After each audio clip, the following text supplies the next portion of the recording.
नमस्कार, good morning, बहुत स्वागत है आप सभी का। आप देख रहे हैं इंडिया डेली और वर्ल्ड वॉर लेकर मैं आपके साथ आशीष पांडे। आज की दुनिया के सबसे बड़े भू राजनीतिक मंच से एक के बाद एक ऐसे धमाके सामने आ रहे हैं, या यूं कहें कि सुनाई दे रहे हैं, जिन्होंने वैश्विक शक्ति संतुलन को पूरी तरह से हिलाकर रख दिया। एक तरफ खाड़ी के देशों यानी कतर की अगर बात की जाए, सऊदी अरब की बात की जाए या फिर ओमान की बात की जाए, तो इनकी नई रणनीतिक चाल सामने आई है, जिसमें अमेरिका को किनारे करने की बात कही जा रही है। साइड लगाना अमेरिका को लेकर अब प्लानिंग प्लॉटिंग जो है ये तीन देश कर रहे हैं, जिसमें आपका कतर, सऊदी अरब और ओमान शामिल है। कहने की बहुत हो गया, अब इनके पावर का जो गुमान है उसे तोड़ने का वक्त आ गया है। इनको साइडलाइन किया जाए, किनारे। दूसरी तरफ क्या हो रहा है? दूसरी तरफ इराक की राजधानी बगदाद की अगर बात करें तो वहां पर अमेरिकी सैन्य बेस पर ड्रोन हमला हुआ, और ड्रोन हमले ने वॉशिंगटन की सुरक्षा नीति पर सीधा सवाल खड़ा कर दिया। सवाल यह नहीं कि हमला हुआ, सवाल यह है कि आखिर किसके इशारे पर यह आग भड़की और किसने भड़काई। साथ ही साथ क्या यह दर्शकों किसी बड़े क्षेत्रीय युद्ध की शुरुआती घंटी है? वॉशिंगटन और तेल अवीव के रिश्तों में भी दरार की खबरें सबको पता है, सबके सामने आ रही है। ट्रंप और नेतन्याहू के बीच जिगरी दोस्ती के टूटने की अटकलों ने सब कुछ तहस नहस करने की पटकथा लिखती है। पश्चिमी गठबंधन की एकता पर गंभीर सवाल खड़े कर दिए। नेतन्याहू ने एक ऐसा बयान दिया है जिससे अमेरिका को मिर्ची लग सकती है। दर्शक, चेहरा लाल हो सकता, परेशान हो सकते हैं डोनाल्ड ट्रंप।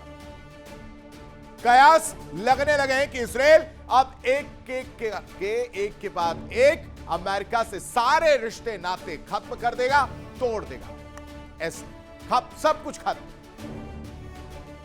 और अगर यह दरार गहरी होती है तो इसका असर सीधे मिडिल ईस्ट की सुरक्षा संरचना पर पड़ेगा। और इसी वैश्विक उथल पुथल के बीच समझिए क्या हो रहा है। उथल पुथल के बीच रूस यूक्रेन युद्ध एक बार फिर भीषण मोड़ पर पहुंच चुका है। हमले हो रहे हैं, एक के बाद एक कई हमले किए जा रहे हैं दोनों ही तरफ से।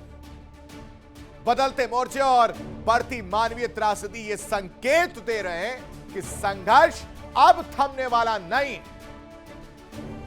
बल्कि और ज्यादा अग्रेसिव और ज्यादा आक्रामक होता जा रहा है। यानी कुल मिलाकर तस्वीर बेहद गंभीर है। एक तरफ खाड़ी में नई रणनीतिक बिसात बिछ रही, दूसरी तरफ ड्रोन हमले और युद्ध मोर्चे लगातार गर्म हैं, और बीच में वैश्विक शक्तियों के रिश्तों में दरारें गहराती जा रही है। दुनिया एक ऐसे मोड़ पर खड़ी है दर्शकों, जहां हर दिन बदलती चालें किसी बड़े टकराव की भूमिका लिख रही है।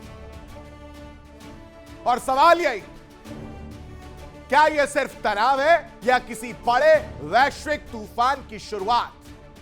क्या है इसकी पिक्चर आपके सामने अगले 1 घंटे रखूंगा।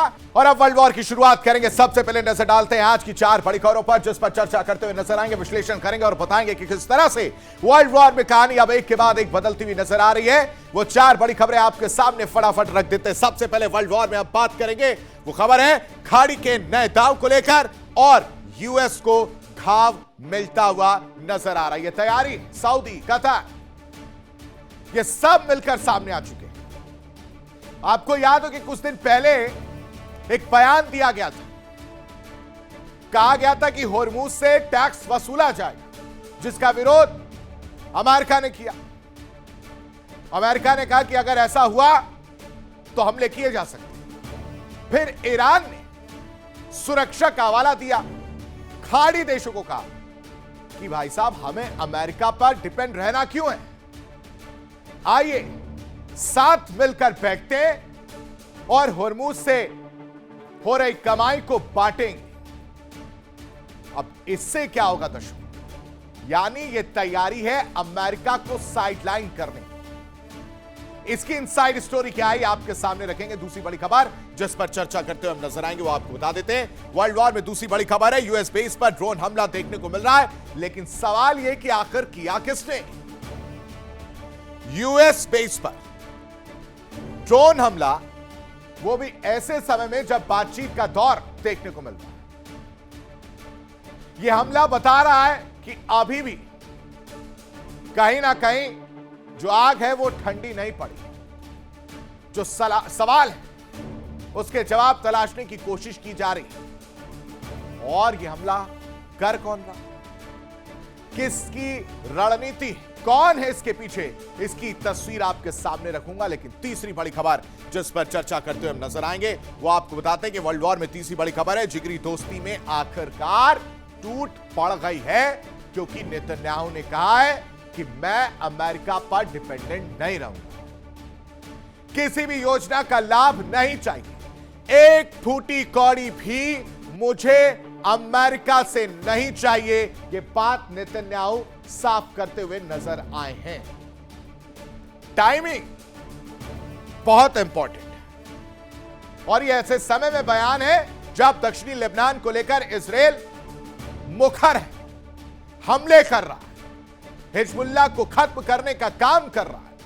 8% तक नेतन्याहू कह रहे हैं कि सिर्फ हिजबुल्लाह रह गया है जिसे जड़ से उखाड़ फेंकेंगे, और जो पहले कभी साथ थे, जिन्होंने कभी पहले साथ मिलकर हमला किया था, वो अब अलग अलग हो गए, जिसमें ये नाराजगी, ये तलखी, ये आक्रोश, ये गुस्सा और ये चेतावनी या फिर ये आईना दिखाने का काम नेतन्याहू ने किया। कह रहे कि हम आप पर डिपेंडेंट नहीं हैं। इसकी कहानी भी मैं आपको बताऊंगा, लेकिन चौथी बड़ी खबर जिस पर चर्चा करेंगे वो आपके सामने रख देते हैं। चौथी बड़ी खबर है, रूस यूक्रेन वार, लगातार ताबड़तोड़ प्रहार जारी है, हमले हो रहे हैं, यूक्रेन रूस पर वार कर रहा है, रूस यूक्रेन पर वार कर रहा है, लेकिन कोई भी थमने का नाम नहीं ले रहा है, कोई भी रुकने का नाम नहीं ले रहा है, कोई भी झुकने का नाम नहीं ले रहा है, और यह लड़ाई लंबी खिंचती जा रही है। एक बार फिर से हमला जो है वो देखने को मिला है। आखिर किस जगह पर यह हमला किया गया है और यह लड़ाई कब तक चलेगी, इसकी भी तस्वीर आपके सामने रखूंगा। ये 4 बड़ी खबरें जिस पर विश्लेषण करते हुए नजर आएंगे, लेकिन इन सब के बीच 4 और बड़ी खबरें आपके सामने रख देते हैं। ट्रंप एक बार फिर से एक्शन मोड में नजर आ रहे हैं। ईरान पर फुल स्केल सैन्य अभियान पर मंथन किया जा रहा है। ट्रंप के सामने कई मिलिट्री ऑप्शन जो है वो रखे गए हैं। इजरायली रिपोर्ट का यह बड़ा दावा है। ये इस वक्त की बड़ी खबर आपको बता रहा हूं। एक्शन मोड में ट्रंप नजर आ रहे हैं, फुल स्केल वॉर की तैयारी है, सैन्य अभियान पर मंथन किया जा रहा है और कई मिलिट्री ऑप्शन रखा गया। लेकिन दूसरी बड़ी खबर समझिए, ईरान ने अमेरिका के साथ सीधी बातचीत से पूरी तरह से इनकार कर दिया है।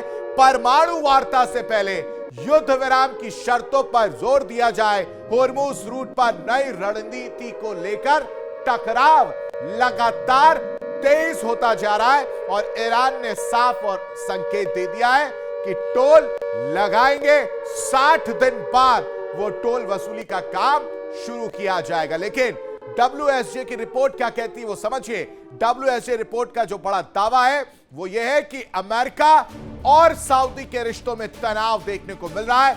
एयरबेस एक्सेस पर विवाद गहराता जा रहा है। मई की अगर हम बात करें, मई में सऊदी ने एयरबेस देने से इनकार कर दिया था, जिसके बाद अमेरिका को बुरा लगा था। लेकिन इन सब में दूसरी खबर जो आप समझ पा रहे हैं वो है कि यूक्रेन ने एक बार फिर से रूस पर बड़ा हमला किया है। यानी रुकने का नाम यूक्रेन नहीं ले रहा है। रूस के वोल्गोग्राद पर मिसाइल अटैक देखने को मिला है। रूस के डिफेंस प्लांट को एक बार फिर से निशाना बनाया गया। लेकिन इन सब के बीच एक और बड़ी खबर आपको बता दें, ईरान की अमेरिका को बड़ी चेतावनी देखने को मिल रही है। ईरानी संसद के स्पीकर गालिबाफ ने यह चेतावनी दी है, कह रहे कि समझौता टूटा तो युद्ध के लिए तैयार रहे। अमेरिका ईरान तनाव इस वक्त दर्शकों चरम पर नजर आ रहा है। यानी मिडिल ईस्ट में एक ऐसा कूटनीतिक खेल शुरू हो गया है जो अगर सफल नहीं हुआ तो यकीन मानिए अमेरिका की दशकों पुरानी दादागिरी को सबसे बड़ा झटका लग सकता है। सऊदी अरब, कतर और ओमान अब ऐसी ईरान डील पर काम कर रहे हैं जिसमें अमेरिका की कोई भूमिका नहीं। अमेरिका का कोई भी लेना देना इससे नहीं होगा, साइड लाइन कर दिया गया है। यह तो सुपर पावर है और सुपर पावर को इस साइड लाइन करने की तैयारी इस प्लानिंग के तहत हो रही है। यानी मकसद साफ, खाड़ी में चाहिए स्थायी शांति, खाड़ी में चाहिए तेल व्यापार पर सुरक्षा और खाड़ी में चाहिए ईरान के साथ ऐसा समझौता जिसे वॉशिंगटन की मंजूरी की जरूरत ही ना पड़े। यानी डायरेक्टली ये कहे तो वॉशिंगटन के ऊपर डिपेंड ना रहना पड़े। तो क्या अमेरिका को मिडिल ईस्ट से बाहर का रास्ता दिखाया जा रहा? क्या हॉर्मूज की ताकत ने सुपर पावर को बैकफुट पर खड़ा कर दिया है? क्या कहानी है ये समझिए, क्योंकि खाड़ी देशों का जो ये नया दाव है यह अमेरिका को परेशान करने वाला है, यह अमेरिका को बड़ा घाव देने वाला है। सऊदी, कतर और ओमान की यह साझा पहल परेशान करने वाली है और लक्ष्य एक है, अगस्त 2026 तक फाइनल डील हो जाए जिसमें अमेरिका की भूमिका सीमित कर दी जाए। क्षेत्रीय देशों के जरिए समझौते पर जोर है। देखिए इंडिया डेली 24/7 अब आपकी स्मार्ट टीवी पर। इंडिया डेली मौजूद है सभी डिजिटल प्लेटफॉर्म पर लाइव और लगातार। इंडिया डेली 24/7 हर दिन राष्ट्र को समर्पित।